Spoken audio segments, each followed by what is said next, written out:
Yeah. So I've been traveling. I've been playing some live poker.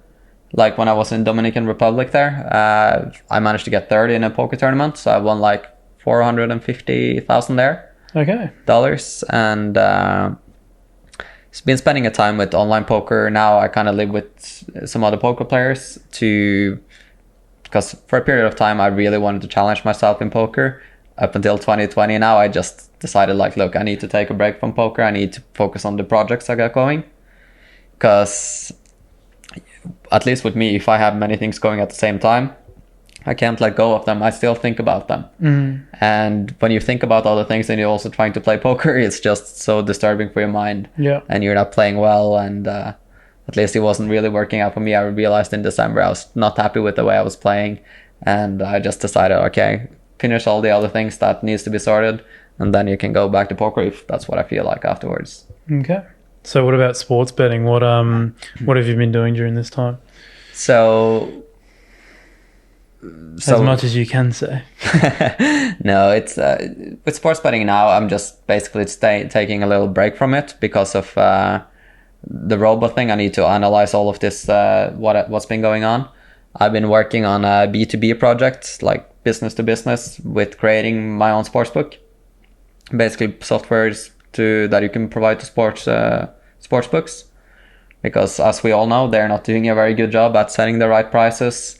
Their philosophy of just kicking out whoever wins, I think it's a completely wrong approach you should have. Yep. If you're a sports book and you have a winning player, take that information to you and do something about it.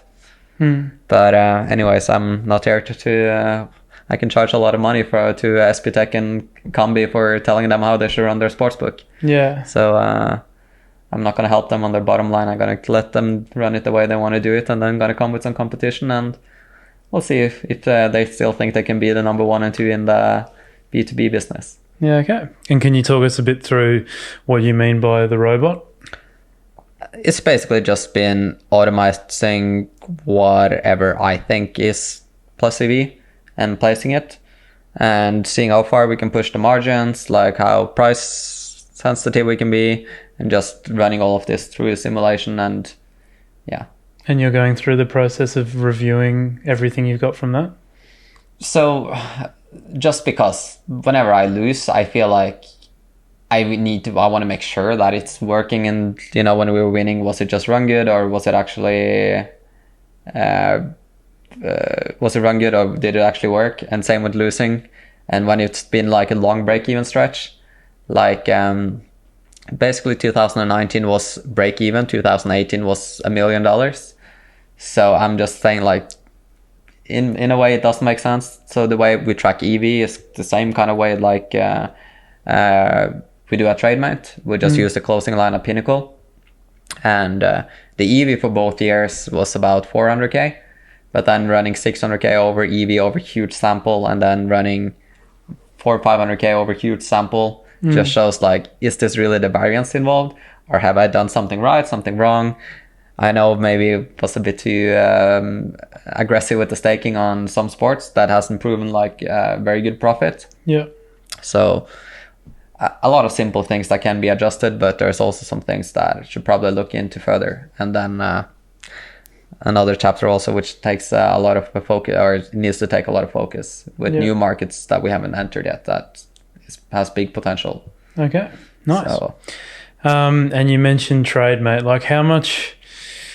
I mean, I assume you don't use Trademate, but like, how much of like the groundings of what the software is based on do you use in your strategy?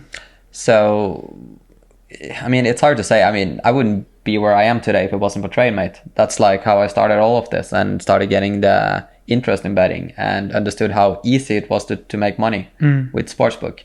Of course, they're going to limit you after they see like, oh, he actually knows how easy we are to exploit, instead of just doing something about their software and making it more competitive.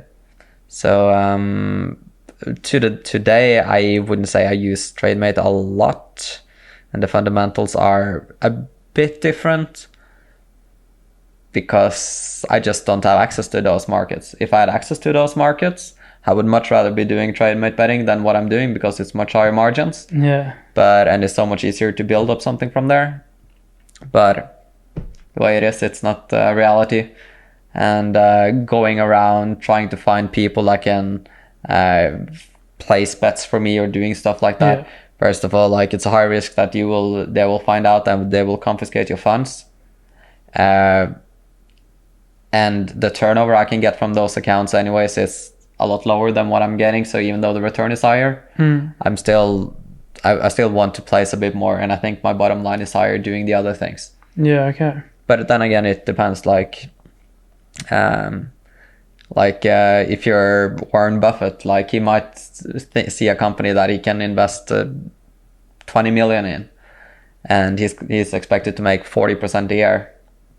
But how much is that when you're investing? Like, I don't know how much is like his company is worth now. Like, I think his venture capital is like 165 billion or something. Yeah. So he needs to have bigger companies in order to really fill his assets. Yeah. So it's kind of the same in like a micro scale. Yeah, okay. What I'm doing, like my issue here. Yeah. So it's first of all the stress, getting accounts, doing all these things.